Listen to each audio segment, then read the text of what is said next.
ఒడుపు లేక వరుణుడిపై నెపం నీటి యాజమాన్యంలో రాష్ట్ర సర్కారు విఫలం 2023-24లో సాధారణం కంటే 5% అధిక వర్షాలు పడ్డాయి 33 జిల్లాల్లో 5 అధికము 25 చోట్ల సాధారణంగా వర్షాలు నమోదైనాయి అయినా లోటు వర్షపాతం అంటున్న ప్రభుత్వము లెక్కలు విస్మరిస్తున్న ముఖ్యమంత్రి మంత్రులు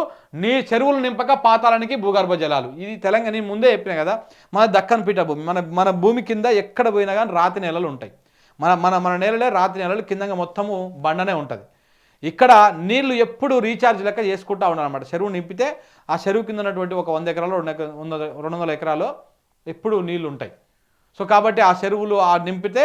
బావులు బోర్లు ఇవన్నీ ఎలుగుకి వస్తాయి మంచిగా ఉంటుంది అన్నమాట సో ఆ విధంగా చేయకుండా అసలు ఉన్న నీళ్లను మీరు ఎత్తిపోసుకోకుండా ఇదంతా కథ అయింది ఇది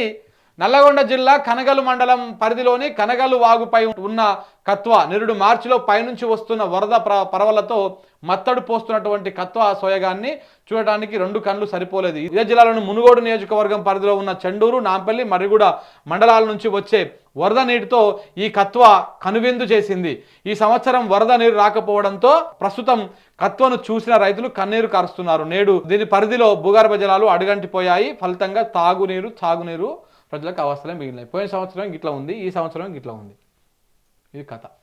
కత్వ సోయగం కనుమరుగైపోయింది ఇట్లా పంటలు ఎండిపోయి మరో రైతు ఆత్మహత్య చేసుకుంటున్నాడు రేవంత్ రెడ్డి రేవంత్ రెడ్డి బలిదేవుడు అన్నమాట